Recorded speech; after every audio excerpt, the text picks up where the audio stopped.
Hello guys, good afternoon. So we are now on our second topic for the GA5, Science, Technology, and Society. So yesterday we discussed about the week one module.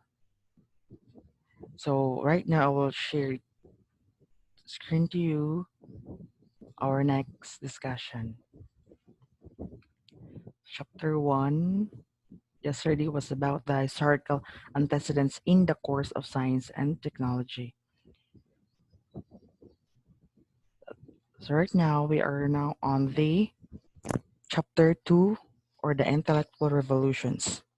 So this chapter, on the previous chapter, we tackled how historical antecedents have affected the course of science and technology.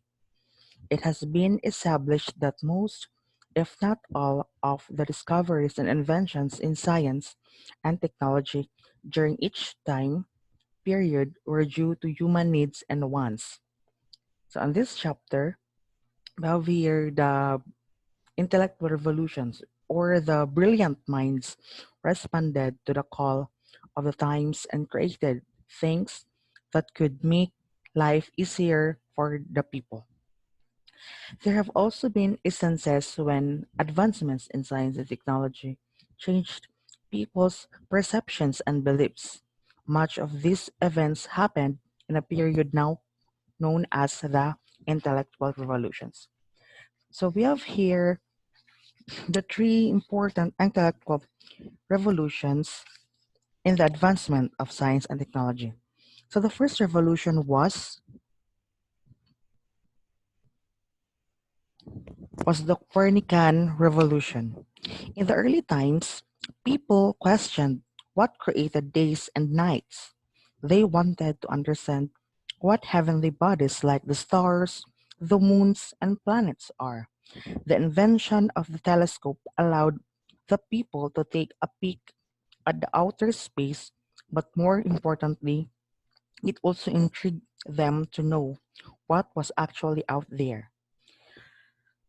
So many Greek philosophers and intellectuals wrote about planets in an attempt to explain the movements of the heavenly bodies and their effects on the world as they know it. Many of these philosophers agreed that planets moved around in circular motion and that these movements created days and nights. A famous philosopher and astronomer was Claudius Ptolemy. So he stated that the planets, as well as the sun and the moon, moved in a circular motion around the earth, and the sun, moon's revolution explained the existence of days and nights, and he believed that the earth was at the center, or also known as the concept geocentrism, from the word geo, that means earth, and centrism is centered, or the geocentered model. So Ptolemy's geocentric model was widely accepted by the people and was one of the greatest discoveries of that time. So in this picture, so the philosophers used this instrument telescope. It was mentioned from the civilization from the chapter 1 that it was invented by the Greek civilization, the telescope. Until so the most we are familiar with Galileo Galilei, so he improved this telescope in the 1609. So Claudius Ptolemy was a famous Greek philosopher during that time. So since he is a Greek, so he focuses on the earth-centered model. So since Greek philosophers are they are religious people. So as what was written in the Bible, so the earth was first created than the sun. However, so we have here the geocentric model. So the earth centered, while the moon, the other planets, the Venus, and the largest stars, the sun, and other planets are revolving around the earth. So that is according to Claudius Ptolemy, or the Ptolemaic model geocentrism, or the geocentric model. However, in the 16th century, Nicholas Copernicus, a Polish mathematician and astronomer, challenged the Ptolemaic model or the geocentric model. He introduced a new concept known as the heliocentrism or the heliocentric model, which suggested that the Earth of the solar system was not the Earth, but actually it is the Sun. So this idea was rejected at first by the public or many other people. It upheld many since their religious belief had taught them that the Earth was created first before all other things. But Copernicus was even persecuted as a heretic because his teachings were against what was widely accepted by the religion. After some time, astronomers realized that the Copernican model or the heliocentric model simplified the orbits of the planets, and it also answered issues that could not be explained using the geocentric model or the Earth centered model. Other works that supported this model started to emerge as well.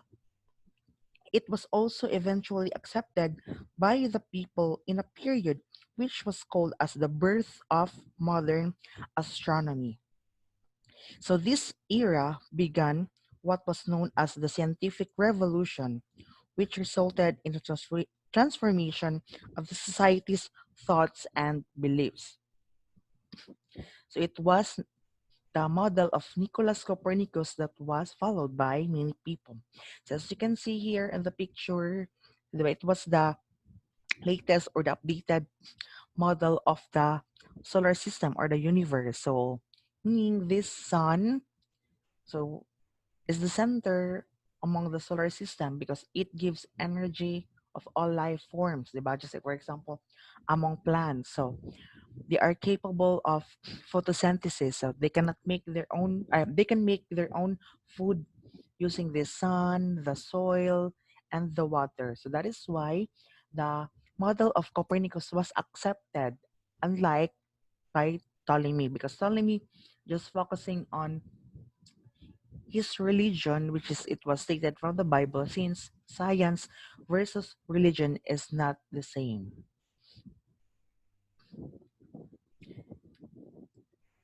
That was also said a while ago about Nicholas Copernicus' idea of the heliocentric model.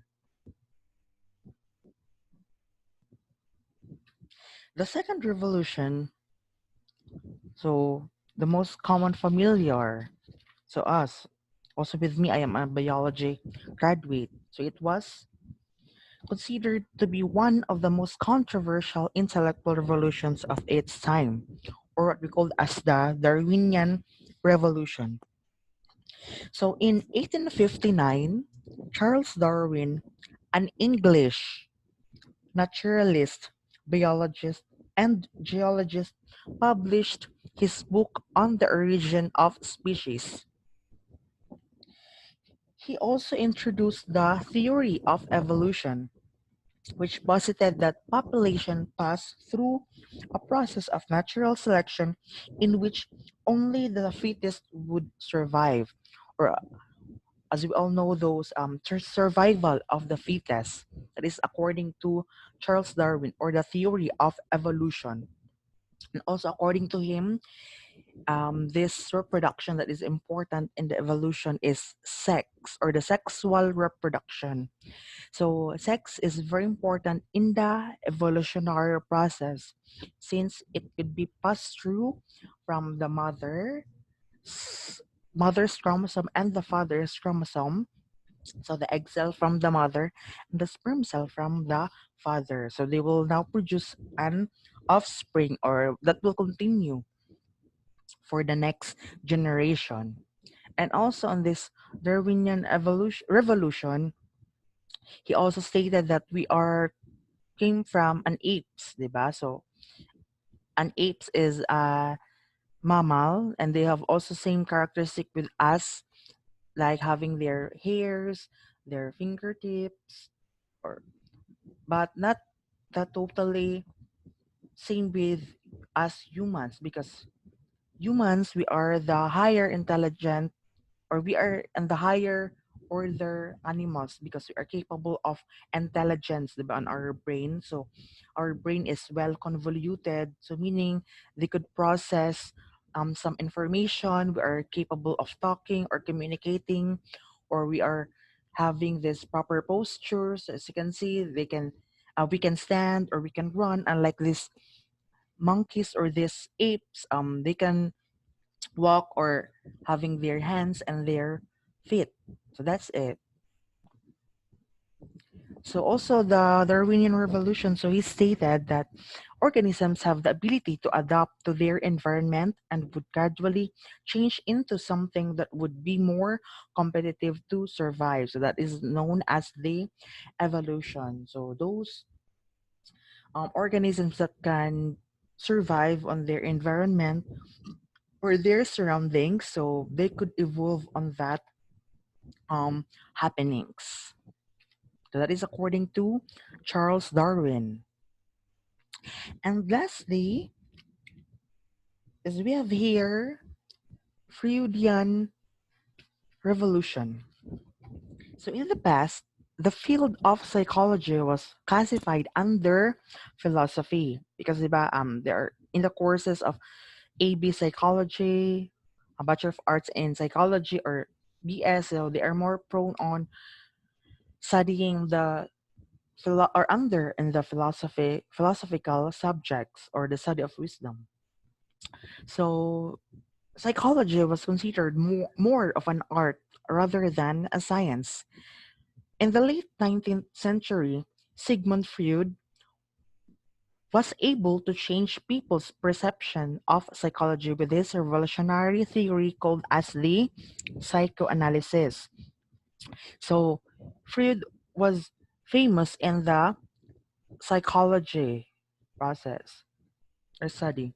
So when you say psychoanalysis, it is the study that explains the human behavior.